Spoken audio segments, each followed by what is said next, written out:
This episode contains descriptions of gun violence, trauma, and the deaths of minors. Listener discretion is advised.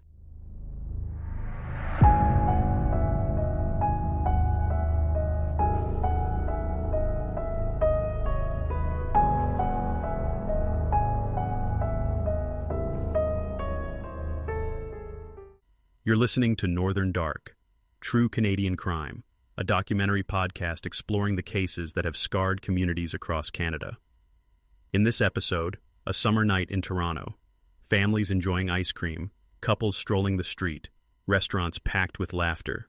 Then, a gunman opens fire in one of the city's most beloved neighborhoods. 2 lives lost, 13 others wounded. Tonight we examine the 2018 Danforth shooting, its victims, and the questions it left behind.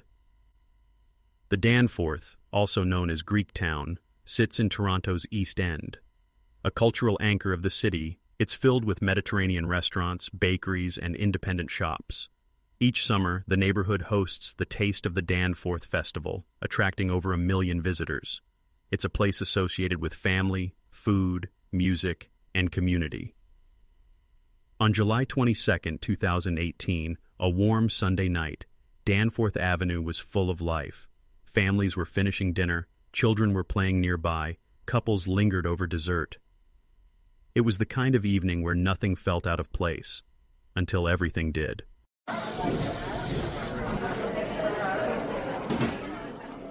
At 10 o'clock p.m., Faisal Hussein, a 29-year-old Toronto resident, began walking westbound along Danforth Avenue. Dressed in black and carrying a semi-automatic handgun, he opened fire on random pedestrians and into restaurants. Witnesses described the sound as firecrackers, then screams. Hussein walked with unsettling calm, shooting indiscriminately as he moved from storefront to storefront. At 7 Numbers Restaurant, a woman was shot through the front window. Outside Mises, families dove for cover. Just west of Logan Avenue, on a small parkette, 2 young girls were hit at close range. The attack lasted approximately 10 minutes. Calls flooded 911 dispatch. Police quickly responded, and Hussein was located near Bowden Street. As officers closed in, he took his own life. The attack was over, but its consequences were just beginning. 2 people were killed that night. 13 others were injured. All were civilians. Each had their own story. Juliana Kozis was 10 years old. She was out with her family for ice cream on the Danforth. A cheerful and athletic child, she loved swimming, playing the piano, and riding her bike. Juliana was an avid swimmer and a member of the Markham Synchro Club, where she was known for her energy and joy. Her death devastated her community. Reese Fallon was 18. She had just graduated from Malvern Collegiate Institute and was preparing to begin her studies in nursing at McMaster University. A bright student and dedicated volunteer, she had been involved in political organizing with the Federal Liberal Party.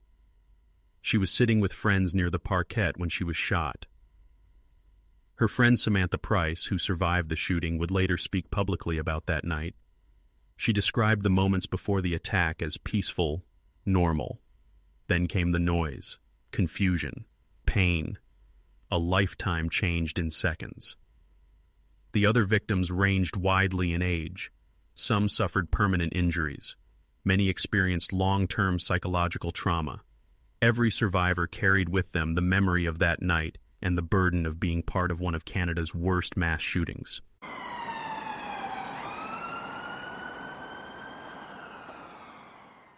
Toronto's emergency response system reacted rapidly. Within minutes of the first 911 call, police officers were on scene. They moved toward the shooter cautiously, attempting to corner him without risking further casualties. It was later determined that officers exchanged gunfire with Hussein shortly before he took his own life. Paramedics treated multiple victims on the street and transported several to trauma centers across the city. St. Michael's Hospital and Sunnybrook Health Sciences Center activated mass casualty protocols. Surgeons worked through the night. In the days that followed, the public expressed deep gratitude for the fast action of first responders, police, EMS, nurses, and doctors, whose work likely prevented further loss of life.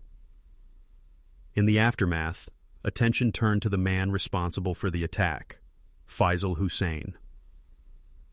Hussein lived in the Thorncliffe Park neighborhood of Toronto. a diverse community home to many immigrant families. He was described by neighbors as quiet and polite, but behind closed doors, he had struggled with serious mental illness for much of his life. According to his family, Hussein had been diagnosed with psychosis and depression in his teens. He had been hospitalized multiple times.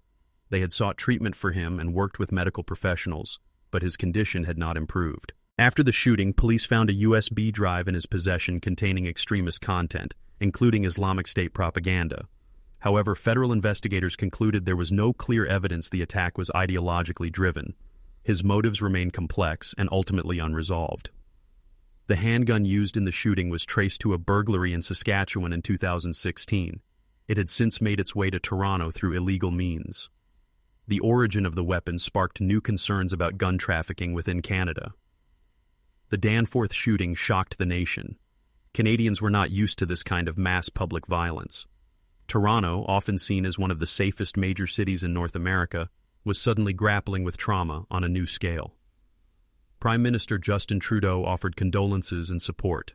Ontario Premier Doug Ford called it a horrific act of violence. Flags were lowered. Statements of sympathy came from across the country and around the world. On the Danforth, residents gathered at memorials filled with candles, flowers, cards, and photographs. Streets were closed for vigils. Choirs sang. Silence was held. Grief hung heavily over the city. But there was also unity. People walked together. Strangers offered comfort. There was a collective need to process, to understand, and to support those most affected. In the weeks following the attack, discussions turned toward gun control and mental health care. Canada already had stricter gun laws than its southern neighbor, but the shooting exposed gaps.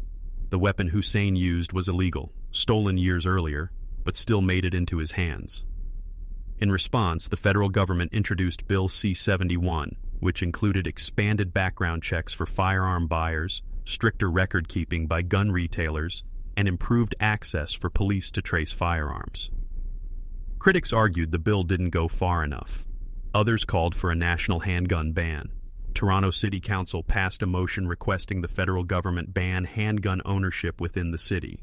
While symbolic, it reflected the mood of a city still grieving. Mental health policy was also re-examined. Families, advocates, and healthcare professionals emphasized the importance of early intervention, affordable treatment, and accessible long-term support. The Hussein family's statement had revealed just how difficult it can be to manage severe mental illness, even with help. Some used the tragedy to stigmatize those living with mental illness. Others pushed back, pointing out that most people with mental health conditions are not violent, and that greater support, not blame, was the answer. In the years since the shooting, the city of Toronto has taken steps to memorialize the victims and support survivors. In 2019, a memorial plaque was installed on the Danforth, bearing the names of Juliana Cozies and Reese Fallon. Community groups continue to hold events in their memory. Both families have set up scholarship funds and youth programs to honor their children's lives. Reese's mother, in a rare public statement, called for action on guns, on mental health, and on community healing. Juliana's father, an officer with York Regional Police, later said, "She had a beautiful spirit. She touched everyone she met. She is missed every single day." The survivors of the attack continue to rebuild. Some have shared their stories, while others have chosen to remain private. Their courage, whether public or quiet, is a testament to human strength in the face of horror. The Danforth community remains strong. New businesses have opened. Families continue to gather for food and music. The neighborhood still bustles with life. But every July there is a pause, a moment, a memory of what was lost. That was our very first episode, and it wasn't an easy one to start with. No, not at all, but it felt important. If we're going to do this right, telling the stories that matter, this was the place to begin. The Danforth case isn't just a tragic moment. It's something that still echoes through Toronto and across the country. And just when we thought the story was complete, there's been a major legal development. On June 23rd, 2025, Ontario's Court of Appeal certified a class action lawsuit against Smith & Wesson. The plaintiffs say the company failed to implement a safety feature they had previously committed to, technology that could have prevented the gunman from using the weapon. The original motion was denied, but the appeal court clarified something powerful.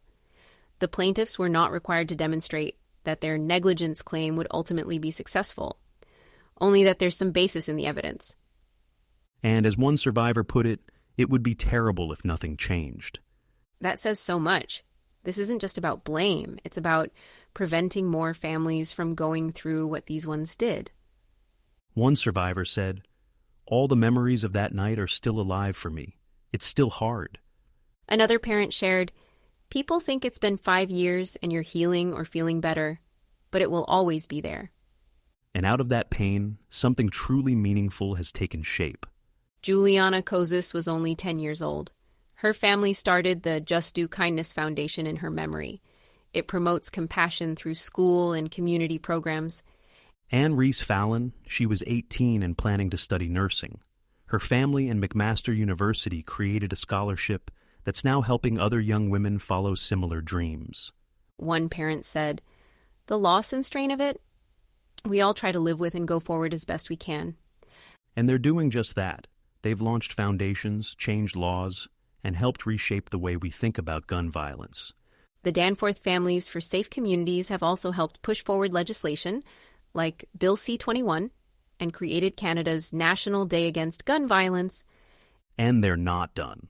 As one parent said, "We're willing to go to the Senate and press on." This story didn't end with tragedy. It's grown into a movement. If you're listening, thank you for trusting us to tell it. More stories are coming, more voices, and more reminders that we're not alone in these moments. Until then, be well and take care of each other. Thank you for listening to Northern Dark, True Canadian Crime.